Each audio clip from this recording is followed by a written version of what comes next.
வண்டிக்கு தேவை பம்பர், வாழ்க்கைக்கு தேவை டெம்பர். எல்லாருக்கும் வணக்கம்.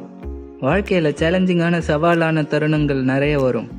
சில பேருக்கு சின்ன வயசுலேருந்தே வரும், சில பேருக்கு ஜாபுக்கு போனால் வரும், சில பேருக்கு அவங்க பர்சனல் லைஃப்பில் இருக்கும். எந்த நிலைமையிலையும் நமக்கு மிகவும் சரியான சிறப்பான ஒரு கருவி, ஒரு டூல், இல்லை ஒரு வெப்பன்னு கூட சொல்லலாம். அது என்னன்னா நம்ம டெம்பர்மெண்ட் தான், நம்ம பொறுமை. பொறுமை கடலினும் பெரிது அப்படின்னு சொல்லுவாங்கல்ல. என்ன நடந்தாலும் பொறுமை இல்லைன்னா நமக்கு என்ன செய்யணும்னே தெரியாது, நம்மளால சரியா யோசிக்கவே முடியாது.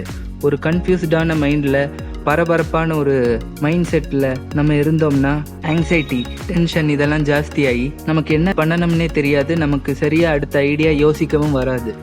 ஸோ நம்ம எப்படியும் ஒரு 50% கரெக்டான முடிவு எடுப்போம், இல்லை ஃபுல்லாகவே தப்பான முடிவு எடுப்போம். அதுக்கு நிறைய வாய்ப்புகள் ஜாஸ்தி.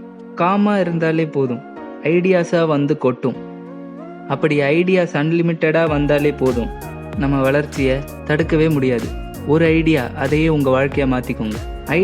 ஐடியானால தான் எல்லாமே, ஐடியானால தான் இந்த உலகமே சுற்றிக்கிட்டு இருக்கு. ஐடியாஸ் இல்லைன்னா இன்வென்ஷன்ஸ் இல்லை. அது எல்லாருக்கும் தெரியற இன்வென்ஷன்ஸாக தான் இருக்கணும்னு அவசியம் இல்லை. அது நம்ம வீட்டிலே நாம் பண்ணுற சின்ன சின்ன இன்வென்ஷன்ஸ் கூட இருக்கும். நம்ம நிறைய யூடியூப் வீடியோஸில் DIY பார்த்துருப்போம், do it your self videos. அதில் எல்லாமே நம்ம குட்டி குட்டி இன்வென்ஷன்ஸ் தான், குட்டி குட்டி டெக்னிக்கை நாமளே உருவாக்கிப்போம். நமக்கு கையில் கிடைக்கிற கருவிகளை எடுத்து, வல்லவனுக்கு புல்லும் ஆயுதம், அது மாதிரி தான். அதே தான் இதுவும்.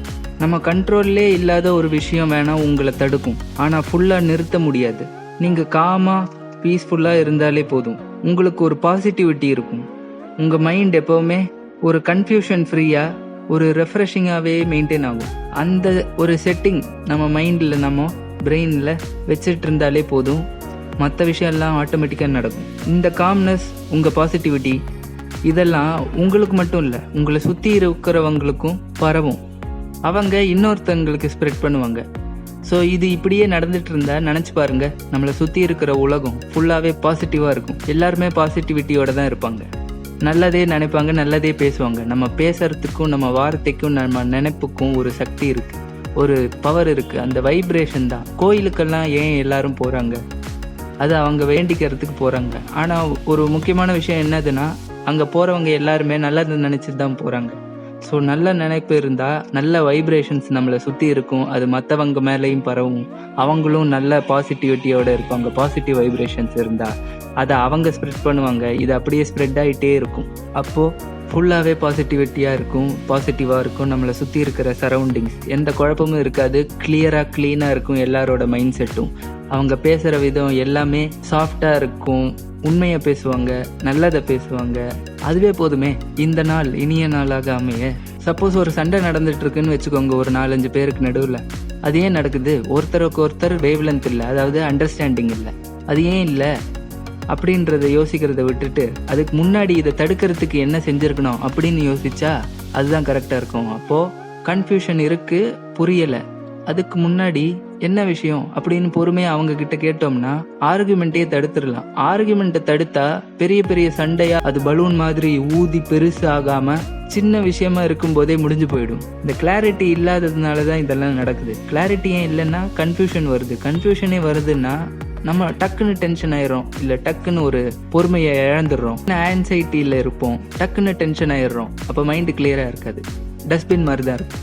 தேவையில்லாததெல்லாம் இருந்தால் அதுக்கு பேர் டஸ்ட்பின். ஸோ நம்ம காமாக இருந்தால் இது எதுவுமே இருக்காது. காமாக இருக்க நிறைய மெத்தட்ஸ் இருக்குது, அதை நம்ம ப்ராக்டிஸ் பண்ணால் காம்னஸ் வரும், நம்ம மைண்டில் பீஸ் இருக்கும், நிம்மதி இருக்கும்.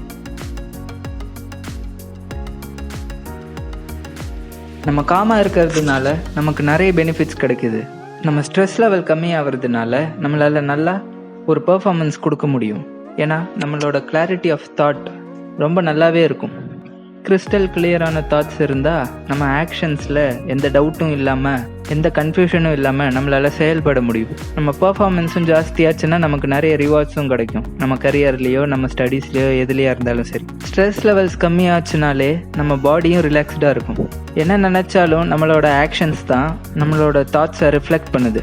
ஸோ நம்மளோட பாடி ரிலாக்ஸ்டாக இருந்தால் தான் நம்ம பாடினால் நாம் நினச்ச ஆக்ஷன்ஸை ஃப்ரீ ஃப்ளோவாக, ஃப்ளெக்சிபிளாக எந்த ஹேர்டல்ஸும் நமக்கு நாமளே வைக்காமல் பண்ண முடியும். ஸோ காமாக இருக்கிறதுனால ஒரு ரிப்பிள் எஃபெக்ட் மாதிரி இவ்வளோ நடக்குது. நம்மளோட எமோஷனல் கோஷன்ட்டும் ஸ்டேபிளாக இருக்கும். நீங்களே பார்த்துருப்பீங்க, நிறைய பேர் இப்போல்லாம் வந்து ஒரு ஃபேஷன் ஸ்டேட்மெண்ட் மாதிரி சொல்லிக்கிட்டு இருக்காங்க, நான் ஐ எம் வெரி டிப்ரெஸ்ட். அந்த வார்த்தைக்கு ஒரு சக்தி இருக்குது. அந்த வார்த்தை பாசிட்டிவான வார்த்தை கிடையாது.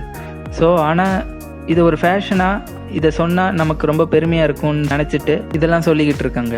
ரியாலிட்டி ஷோஸில் எல்லாம் நம்ம பார்த்துருப்போம், வாரம் இவங்க வந்து ஏதாச்சும் ஒரு கதையை சொல்லி, ஷோ வேறு ஷோவாக இருக்கும், ஆனால் இவங்க கதையெல்லாம் சொல்லி எல்லாருமே சொல்லி வச்ச மாதிரி அங்கே இருக்கிற எல்லாருமே அழுதுகிட்டு இருப்பாங்க. ஏன்? நம்ம ஆடியன்ஸையும் அழ வைக்கணுன்றதுக்காக. என்டர்டெயின்மெண்ட் கொடுக்கணும், பர்ஃபார்மன்ஸ் கொடுக்குறோம், என்டர்டெயின்மெண்ட் கொடுக்குறோம், சென்டிமெண்ட் யார் காட்டுவா, அதுவும் நாமளே காட்டிடுவோம் அப்படின்னு சொல்லி இதை பண்ண வேண்டியது. ஆனால் இது பார்க்குற எல்லாருமே, எஸ்பெஷலி குழந்தைங்க எல்லாரும், எமோஷ்னல் கோஷன்ட் அவங்களோடதெல்லாம் ரொம்ப வீக்காக இருக்கும். அவங்க வளர அதுவும் ஸ்ட்ராங்காக இருந்தால் தான் நம்மளால் நம்ம கரெக்டாக ஒரு ஆக்ஷன், எந்த ஆக்டிவிட்டி எடுத்தாலும் பண்ண முடியும். நம்மளோட பெர்ஃபார்மன்ஸும் ஜாஸ்தியாக இருக்கும், நல்லாயிருக்கும். எவ்வளோ ஐக்யூ இருந்தாலும் சரி, ஈக்யூ இல்லைன்னா அது வேஸ்ட். நம்ம எமோஷனை ஹேண்டில் பண்ண தெரியணும். கிரிக்கெட்டர்ஸில் நம்ம பார்த்துருப்போம், தோனி எவ்வளோ காம், சச்சின் எவ்வளோ காமா இல்லாதவங்க யாருன்னு உங்களுக்கே தெரியும், கிரிக்கெட்டை ஃபாலோ பண்ணுறவங்க சொல்கிறேன். ஸோ காமா இருக்கிறதுனால தான் அவங்களால இவ்வளோ பெர்ஃபார்ம் பண்ண முடிஞ்சு, இவ்வளோ ஜெயிக்க முடிஞ்சது. ஸோ காமா இருக்கிறதுனா நம்ம வந்து எதுவுமே நினைக்காம பிளாங்காக இருந்தாலே நம்ம ஒரு ஆக்டிவிட்டி பெர்ஃபார்ம் பண்ணும்போது அந்த ஆக்டிவிட்டி பற்றி மட்டும் நம்ம நினச்சிக்கிட்டு இருப்போம். ஸோ பெர்ஃபார்மன்ஸ் ஜாஸ்தியாகும். ஸோ காம்னஸ்னால கிளாரிட்டி ஆஃப் தாட் கிடைக்குது. நம்ம ஒரு விஷயத்தில் நல்லா கான்சென்ட்ரேட் பண்ண முடியுது. ஸோ கான்சென்ட்ரேஷன் இம்ப்ரூவ் ஆகுது. எப்படி ஒரு ஸ்விம்மிங் தெரியாதவனை வந்து தண்ணிக்குள்ளே தள்ளி விட்டா அவன் ஏதாச்சும் கை காலை ஆட்டி மேலே வர ட்ரை பண்ணுவான், இல்லை ஸ்விம் பண்ண ட்ரை பண்ணுவான், ஆனால் அவனால் முடியவே முடியாது. ஆனால் கையும் காலை சும்மா வச்சுக்கிட்டு எதுவுமே நினைக்காம அப்படியே இருந்தால் கரெக்டாக ஃப்ளோட் ஆகி அவனே வந்துடுவான் மேலே. ஸோ காமாக இருந்தால் எவ்வளோ பெனிஃபிட் பாருங்கள். நம்ம அது இது என்னெல்லாம் ட்ரை பண்ணவே வேணாம். காமாக இருந்தாலே அடுத்து நம்ம செய்ய போகிற ஆக்ஷன்ஸ் எல்லாம் நமக்கு ரொம்ப ஈஸியாக அதுவாகவே அமைஞ்சிரும். 5 times 30 seconds நம்ம பிரெத்தை வந்து ஹோல்டு பண்ணி ஸ்லோவாக ரிலீஸ் பண்ணாலே நம்ம அதிலேயே கான்சென்ட்ரேட்டடாக இருப்போம். ஸோ மைண்டு காமாகும், நம்ம தலைவலியே போயிடும். நீங்கள் ஒரு தடவை இதை பண்ணி பார்த்தாலே போதும், அப்படியே ஃபுல்லாக நம்ம பாடியே ரிலாக்ஸ் ஆன ஒரு ஃபீல் ரொம்ப நல்லாவே கிடைக்கும். ஸோ இது ஒரு மெத்தட் காமாக இருக்கிறதுக்கு. சில பேருக்கு ப்ராக்டிஸ் பண்ண வரும், சில பேர் ப்ராக்டிஸ் பண்ணணுமேன்னு பண்ணால் வரவே வராது. உண்மையாக நினச்சி நான் இப்படி இருக்கணும்னு ஆசைப்பட்டு பண்ணால் வரும். சில பேருக்கு அவங்க பிறந்ததுலேருந்தே அவங்க எப்போவுமே காமாக இருப்பாங்க. அது அவங்களோட கேரக்டர், அவங்களோட பிஹேவியர் அப்படி தான் இருக்கும், அதை மாற்றவே முடியும். ஆனால் 5 விளையாதது 50 விளையாதுன்னு சொல்லுவாங்க. அப்போது இது நடுவில் ப்ராக்டிஸ் பண்ணி வர வைக்க முடியாதா அப்படின்னு நீங்கள் யோசிக்கலாம். அதான் கிடையாது. நம்ம உண்மையாக நினச்சி நம்ம அப்படி இருக்கணும்னு நினச்சாலே போதும். நாம் நினைக்கணும் ஒரு சேஞ்ச் வரணும் அப்படின்னா, நமக்குள்ளே ஒரு சேஞ்ச் வரணும் அப்படின்னா அதை ஃபஸ்ட்டு நாம் நினச்சாதான் வர வைக்க முடியும்.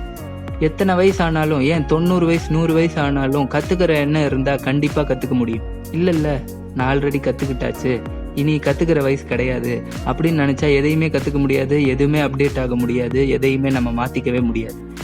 இது நீங்களே நிறைய பேர்கிட்ட வாழ்க்கையில் பார்த்துருப்பீங்க. நம்மளை விட பெரியவங்களை சொல்கிறேன், என்ன சொன்னாலும் அவங்க மைண்டில் போகாது, அவங்க பேசுகிறதே பேசிகிட்டு இருப்பாங்க. அந்த மாதிரி ஆளுங்களை நம்மளால் ஒன்றும் செய்ய முடியாது, விட்டுறணும். இப்போ நம்மளை மாற்றிக்கணும்னா நம்மளை ஃபஸ்ட்டு நாம் நினச்சிக்கணும், நம்மக்கிட்ட சொல்லிக்கணும், ஓகே நான் இப்படி தான் இருக்கணும்னு நினைக்கிறேன் அப்படின்னு நாம் நினச்சி நாம் கற்றுக்கிறதுக்கு தயாராக இருக்கணும். நமக்கு ஃபஸ்ட்டு அந்த இன்ட்ரெஸ்ட் இருக்கணும், அப்போ தான் நம்ம கற்றுக்க முடியும். ஸோ பீஸ்ஃபுல்லாக இருக்க, நம்ம காம்னஸ் மெயின்டைன் பண்ண, கேப்டன் கூல் மாதிரி, தோனி மாதிரி கரெக்டாக எந்த நிலைமையிலையும் எந்த ரியாக்ஷன் காட்டாமல், ஒரு ஸ்ட்ரெஸ் வந்தால் டென்ஷன் ஆகாமல், அதுக்கு ஓவர் ஒர்க், அதாவது ஒர்க் இன்னும் பண்ணணும். அப்போ தான் இன்னும் ஐடியாஸ் வரும். ஐயோ ஏதோ ஒன்று பிரச்சனை வந்துருச்சுன்னு சொல்லி டென்ஷன் ஆனால் அது பிரச்சனை போகாது. நம்ம திருப்பி ஏதாவது யோசித்து ஐடியா பண்ணி சொல்யூஷன் கொடுக்கணும். ப்ராப்ளம் சால்வர்ஸ் வேணும் அப்படின்னு தானே ஜாப் டிஸ்கிரிப்ஷனில் எந்த ஜாப் எடுத்தாலும் கண்டிப்பாக போட்டிருப்பாங்க. ஸோ வேர்ல்டு ஃபுல்லாக ப்ராப்ளம் சால்வர்ஸ் தான் வேணும். ஸோ ப்ராப்ளம்ஸை சால்வ் பண்ணுறதுக்கு ஃபஸ்ட்டு இம்பார்ட்டன்ட் திங் பொறுமை கடலினும் பெரிது. அமைதி, பொறுமை, இதுக்கு அவ்வளோ பவர் இருக்குது. உங்ககிட்ட இருந்தால் அது எல்லார்கிட்டையும் இருக்கும், உங்களை சுற்றி இருக்கிறவங்க கிட்ட இருக்கும். இது அப்படியே பரவும். ஒரு ஏரியா, ஒரு நாடு, இது ஃபுல்லாகவே, ஒரு உலகம் ஃபுல்லாகவே இது ஃபுல்லாக பாசிட்டிவிட்டி ஸ்ப்ரெட் பண்ணும். எல்லாருமே பாசிட்டிவாக இருப்பாங்க. எல்லாருமே அப்போ பொறுமையாக இருப்பாங்க. எல்லாருமே குட் வைப்ரேஷனில் இருப்பாங்க. அப்போ எத்தனையோ சண்டையை தடுத்துடலாம், எத்தனையோ குழப்பத்தை தடுத்துடலாம், எத்தனையோ ஆர்குமெண்ட்டை தடுத்துடலாம். Abdul கலாமே சொல்லியிருக்காருல்ல, when there is harmony in the home, there is order in the nation. When there is an order in the nation, there is peace in the world. பாசிட்டிவான பார்வை எப்போவுமே வேணும். ஏன்னா பாசிட்டிவிட்டி தான் நம்மளை சுற்றி இருக்குது. ஆனால் நம்ம அதை கவனிக்க மறந்துடுறோம், ரெக்கக்னைஸ் பண்ண மறந்துடுறோம். அதை பார்த்தாலே போதும், நம்ம எப்போவுமே பீஸ்ஃபுல்லாக நிம்மதியாக ஸ்ட்ரெஸ் ஃப்ரீயாக இருப்போம். ஏன்னா நம்ம நல்ல விஷயங்களை தான் பார்க்க போகிறோம். ஒருத்தங்களை மோட்டிவேட் பண்ணுறதுக்கு நம்ம பேசுகிற விதம் முக்கியம் இல்லை, நம்ம டோன் முக்கியம் இல்லை, நம்ம பேசுகிற விஷயந்தான் முக்கியம். அது எவ்வளோ உண்மையாக இருக்குன்றது தான் முக்கியம். அதுவே போதும் எல்லாரையும் மோட்டிவேட் பண்ணுறதுக்கு. இதே மாதிரி பாசிட்டிவான பார்வையில் பாசிட்டிவான வைபோட நீங்கள் இருக்கணுமா? இந்த சேனலுக்கு சப்ஸ்கிரைப் பண்ணிக்கோங்க மறக்காம. அப்படியே பெல் ஐக்கானையும் ப்ரெஸ் பண்ணி வச்சுக்கோங்க. அப்பதான் நான் போடுற வீடியோஸ் எல்லாமே உங்கள் நோட்டிஃபிகேஷனில் வந்து நீங்கள் கிளிக் பண்ணி ஈஸியாக பார்க்கலாம். நன்றி.